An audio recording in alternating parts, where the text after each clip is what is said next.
Welcome back to Bonanza Disc Golf and to another episode of Bag It or Bin It, where we're gonna take a look at an overstable distance driver from a company that I don't think I've reviewed a single time yet on the channel. And that company is actually sponsoring today's video, and that is Mint Discs and their new GOAT. Their second run is about to be coming out as this video goes live, which is the Des Redding Signature Series. We're gonna talk a little bit more about Mint as well as this run of GOATs, but because they sent me out a few extras, I wanna take a look at how one run will change the flight characteristics of a disc, because this was made, what's cool about Mint is you can see that they have what run it's from right here. So this was made in February of 2022, and this first run GOAT was made in January of 2022. And you can tell that there are some pretty significant differences, because this one is board flat, this one has a little bit of a dome, and that should make it a little bit more glidey, but still very overstable, because the flight numbers on these guys are 12, 4, -1, 2. But because of how overstable these discs can be, I actually brought out a third one that we're gonna throw against these, which is 166 grams. So even though it's only about 8 or 9 grams lighter than the other two, I wanna see if it has a measurable difference in how it flies out on the course. So I just got done playing through the 6 holes that we're gonna be playing in this video, and I have to say there actually are some differences that you can tell between the first and the second run of these guys, as well as the lighter one. It's nothing crazy, but I can see why people like to find specific runs of discs, and it's really cool that they actually put the run on here. So I'm gonna send it back to me in the past, and you'll see how these 6 holes play out, and if maybe you should pick some of these up, which you can at the link in the description, or at your local disc golf retailer, who, if they don't carry Mint, you should badger them until they do. These are all in the Apex plastic. This is Apex Swirly along with the lighter one, but hole one is 1,000 feet, 976 feet, all the way down this hill. So we're gonna be able to get a full good rip out of these 3 and see how they land differently. We do have a slight tailwind, so we're gonna throw them all on overstable flex lines and see just how far we can get them. We're gonna start out with the first run GOAT, and then the second run, and then the lighter one. But my predictions, just based on how these discs should fly, is this one is going to move a little bit more left to right and be a little bit shorter than both of the other two. The max weight GOAT is gonna be a little bit shorter than the lightweight GOAT, but they're both gonna have a little bit tighter lines left to right, because that's what dome kind of does to discs. Oh, that's kind of nice. That kind of held a little bit more than I expected, but even with that tailwind right to left, it kind of held over. We're gonna go now with the max weight GOAT. Wow. Definitely still has that reliable overstability at the end there. Now this lightweight one should bomb. It definitely feels lighter, and a lot of that weight feels like it comes out of the top, which is nice, because if there's more weight along the sides, this is like MVP gyro technology, and less in the top, it should be good. I'm pretty excited. I don't throw a lot of lightweight drivers, but wow, it's still very overstable though. Holy cow. That's awesome. I thought I burned that over because of how much I threw that on Anheuser, but all of them are down there pretty significantly too. All right, so one of our GOATs is right there. Honestly, pretty in line with the first run GOAT, which was a little bit less nose up than this one. That was slightly more nose up. And then last but not least, we have the farthest, which is the new Des Redding Light GOAT. While that guy's running to go find out where the basket is, I'm honestly pretty excited for this video to be sponsored by Mint, because it's a company that I've basically only ever heard really good things about. They're based out of Texas, Austin, Texas, and they've been really localized to that scene and trying to grow disc golf there. But as they've added Mason Ford and have Des Redding on their team since last year, they're wanting to grow a little bit more outside of Texas and hopefully into more local shops like you guys. So if you go and support them at your local shop by buying your Mint discs there, then they'll be able to get more shipments and hopefully grow outside of there, because they have a lot of great molds that, as long as this video does well and you guys support, I should be able to test out a lot more of their molds here on the channel. Basket is basically just straight down this hill. So those first couple throws I just ranged. So the max weight GOATs are 370 feet, and then the lightweight one went 395 feet. That's where you can like that overstability, just sit you down right in the middle. Yeah, now sit, hit and sit. Super good. That's right where I want it to be. Lots of wind, sit down. Oh, I like an overstable disc. All right, we can finally get our eye on the basket. Basically just want to hyzer just behind that last palm tree there. Slight Anheuser out of the hand should be the perfect shot. A little more any than I wanted, but please swing all the way back being flat. Get skip. Okay, that's a good shot. That's why I like those flat ones, because they will move a lot left to right. These ones I should be able to throw a little flatter. Oh, that's not flat. That's not flat. That's hyzer. That's much better. Still short though. How was the other one my best shot? That's terrible. We have some putts. I probably should have just been patient and taken my time, but it's also like 85 degrees in Florida right now and there's no shade on that hole. So we're just gonna make some long jumpers and be happy. Sit down. Hey, we'll take an easy par. Not the best putt in the world.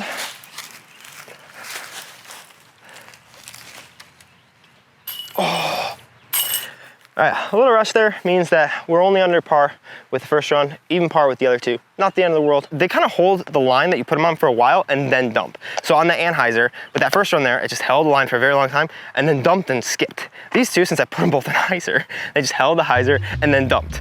So if you're newer to disc golf like I am, who's been playing for a year, you guys might not be super familiar, well, I wasn't also either, with Des Redding, whose name is on these goats here. But I'm just looking her up on PDGA to figure out what years she won Worlds, years, plural, because she's a 3-time world champion and 3-time US champion, that she's played 426 events and won 205, which is more wins than everybody watching this video combined. So cool for Mint to have her on the go and super cool for her to have her own distance driver. All right, so our basket here is just going straight ahead of us right there. T-pad coming right back here. So pretty big forehand. Honestly, good for these discs. Basically, probably want to sneak inside of these trees here and then just skip back around to the right. I am definitely glad I got that first forehand with these guys because they seem to all be pretty overstable here. I was a little scared of putting these guys on Anheuser because of how much this one moved on the Anheuser. And I think that's because it's so flat and it just moves a little bit more. Whereas if I put these on the same amount, they're not gonna go left as much. Yes, missed that tree. Oh yeah, that's gonna be pretty good, I think. Pretty flat out of the hand, which actually I think is preferred route to Anheuser. So glad I made that mistake there. Oh, there's the flat release again. Get around that tree. No. That's better. Get a big skip. All right, I think I really, really like that one. Just released the second one a little too high. The other two, I think, good shots. Not great here. We could try to skip it in. Oh, just short. All right, here's our lightweight goat. I haven't seen the first run yet. I think it got a little farther. Yeah, okay, that got closer to the circle. Definitely needed to go outside of that tree, but not the easiest line.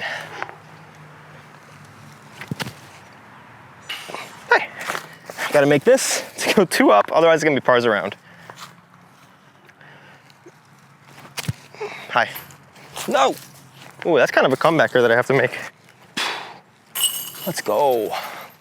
Take a day off, get some rest, be able to putt again. On to 3. All right, hole number 3 here is 290 feet, so we'll get to see how these kind of look at a 300-foot line. I was gonna try to throw them under the ceiling. It seems like the best line is through that tree there, so just to the left. It's kind of interesting because this flat release, I kind of feel like I've gotten a better hang of the first run, which is weird because it feels harder to throw slightly than these domier runs because like they just feel a little bit more comfortable in your hands on a forehand and a backhand. First run goat, here we go. Get around it, dude. Oh my gosh. Oh my gosh. Okay, actually maybe throw it around the tree this time instead of straight at it. Oh yeah. Skip in the basket, why don't you? Okay, you can just skip up to the pin, that's fine, whatever, dude. Whatever, just be perfect. Oh, that one's got a little more flip up on that forehand. It's still gonna be really good, but I think that's where you can see just the slight variance in stability of that lighter one. I do kind of want to throw this guy in.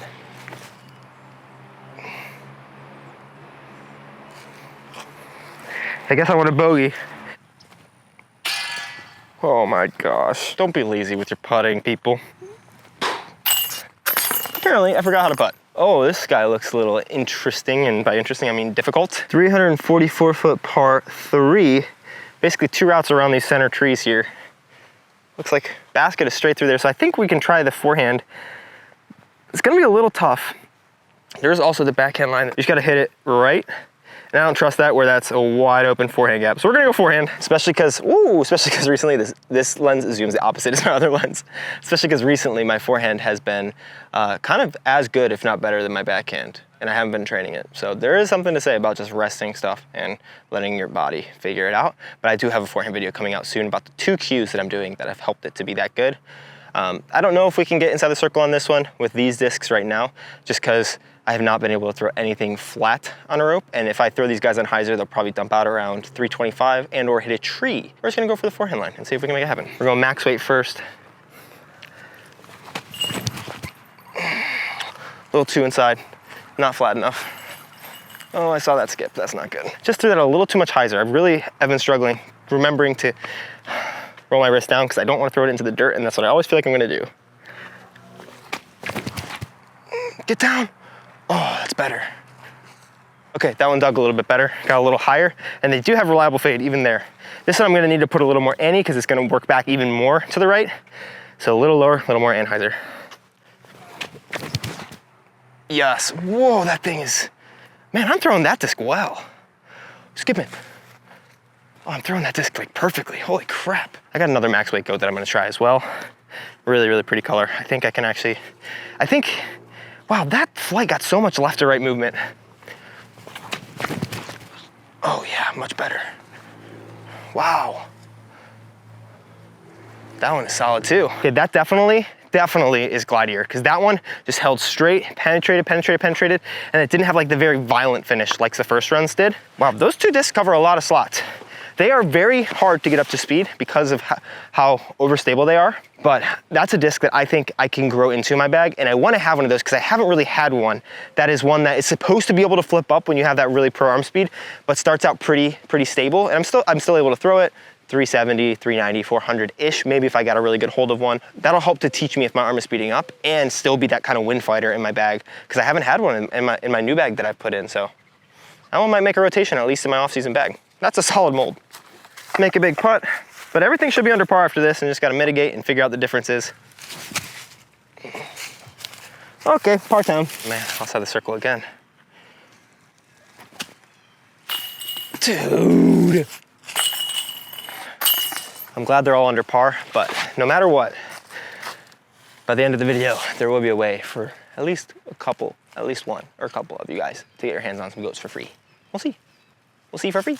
Our fifth hole here is about to be 472 foot par 4, so it should be a star frame. First hole should have been a star frame too, and it is not the disc's fault, I'll tell you that much. Everyone who's watched my channel for a minute knows it is one guy's fault for not practicing putting recently.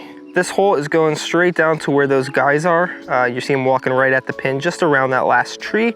It's about 470 feet, like I said, but I will just remind you, I'll have links in the description to pick up some Mint discs if you want to check anything from Mint out in general, but especially go ahead and support from your local shop, because every time that you support someone who sponsors this channel, it helps me to get more sponsors, which makes touring more of a reality and just makes me able to produce more and better content. So supporting the companies who support me is a really big deal for me, and I really appreciate it when you guys do that. This one, low ceiling, so we're gonna have to keep them nice and low. That's gonna be pretty tight. Or we could try to go through that crazy Anheuser gap, but I don't even trust my Annie game as it is. Yes, let's go. That's good. That's what I like to see, baby. Yep, get through. Oh. Yeah, because I put that slight hyzer, these are not gonna pop up from that slight hyzer to flat like a lot of drivers will out the box.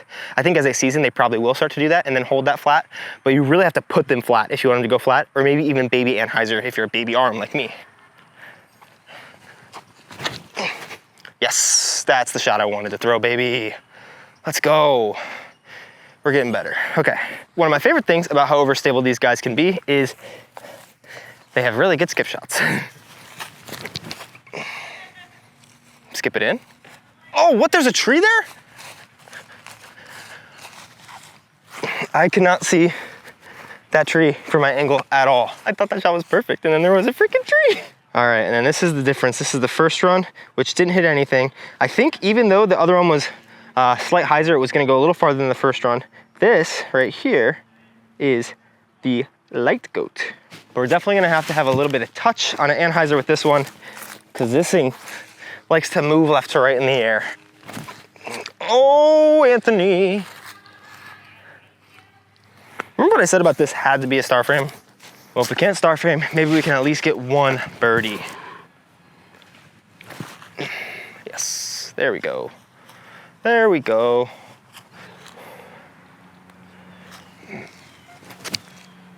There's one. Well, apparently I'm just... Well, all right, here we are at our 6th hole, which is hole 9. I figured we'd end it on the last hole of the course since there's only 9 baskets, but it looks like it's straight ahead of us here. It says 395. It kind of looks significantly farther than that. Yeah, it's ranging 405 feet, so all the discs are safe, which is a good thing.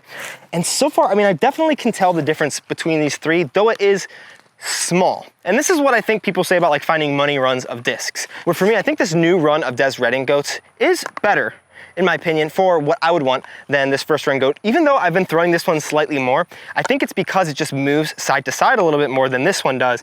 And if I actually knew how to throw Anheuser, this would be a much more controllable driver because this one moves a lot more left to right, which is really good for some shots, and you want that. And so I honestly think that these might replace my Kotare or fight for a spot with them in my bag that I'm using this off season.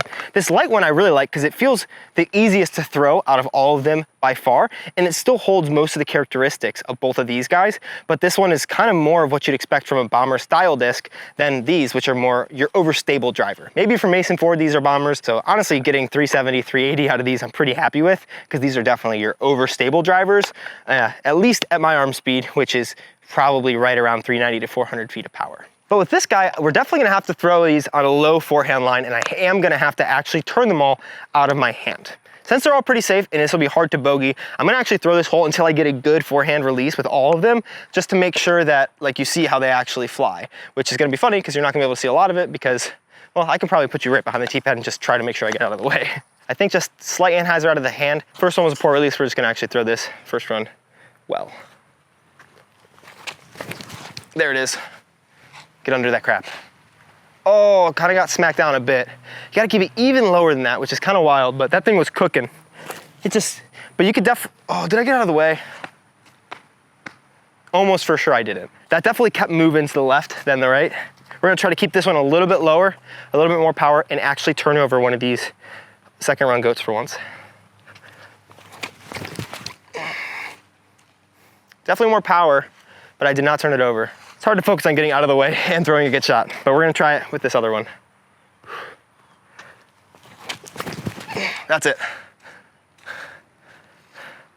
Definitely didn't get as much left to right movement as the other one, and I feel like those had a similar level of turn out of my hand. Just kind of held it a little bit closer to the line that I put it on instead of really deviating off of it.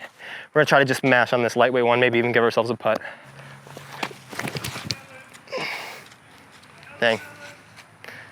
Oh, I kind of got through. So this one got so much more movement to the left and the right as compared to these other two. They're all pretty tight to one another, honestly, within about 15 to 20 feet. The two that I threw that we didn't include were honestly only about 20 feet short, just up to the right. And I think that's because they skip a decent bit forward on that like forward pushing hyzer. All right, so I feel like I always have to be honest with you guys. I'm not gonna ever say anything in these videos, even if they're sponsored, that I don't fully believe in. And what I have to say about these is, first off, this Apex Swirly plastic is like some of the sweetest plastic ever. It feels good, it looks good, and it does fly good. But for these discs, they fit right now a very specific slot in my game. And I honestly feel like most of that has to do with, unfortunately, the fact that like I'm just not really throwing far right now. I do actually have a vacation coming up this next week. I'm gonna take 5 days off and not play, and I'm hoping to come back better than ever because I do feel a little wear and tear and a little bit of tiredness right now. But the first versus second run, I was surprised at the differences because out of every single shot that you saw me throw with these first run goats, you could see just how much it wanted to hold the turn, and then once it got back over, how much it wanted to come back. So even though if I threw these two the same and hit the same spot down on the fairway, this goat would move like this, whereas the second run, which has more dome, would kind of move like this, and then they would kind of come back the same. And so there's just a much more drastic movement with the flat top, which is what you tend to see with flat top discs here compared to discs that do have the inkling of a dome. And this isn't super domey by any means, none of these are, but this does have a little bit more dome, which gives it more glide, which makes it, in my opinion, much more controllable down tighter fairways and line. These would probably only be able to take the spot of my Kotare. Like, it's not gonna take the spot of any of my bomber discs, a lot because I don't throw an Anheuser. If I threw an Anheuser, I'm sure I could throw these a lot better, but to throw flat hyzer or Anheuser flexing shots, I think I might put one of each of these in my bag, the first run and the second run, at least for this off season to test it out. And if you wanna test it out as well, definitely go to your local retailer if they have any mints, and if they don't, tell them they should get some mints. And if you don't have a local retailer or yours doesn't carry them, you can always pick them up with the links down in the description. As always, massive thank you to Mint for the release, and Massive congratulations to Des Redding on an awesome signature series. This plastic and this disc are great. And like I said, there will be a giveaway. So the next 3 people, if you see me on the course and you ask me for one of these, the next 3 people to do that, I'll give you guys a goat. And I think this could be a great utility or overstable distance driver for almost anybody who's throwing over 300 feet or 350 feet, or who's an Anheuser Flex player. Super, super solid out of Mint discs. Okay, love you guys. Bye. Subscribe, like the video. Bye, Mint. That is all. Bye.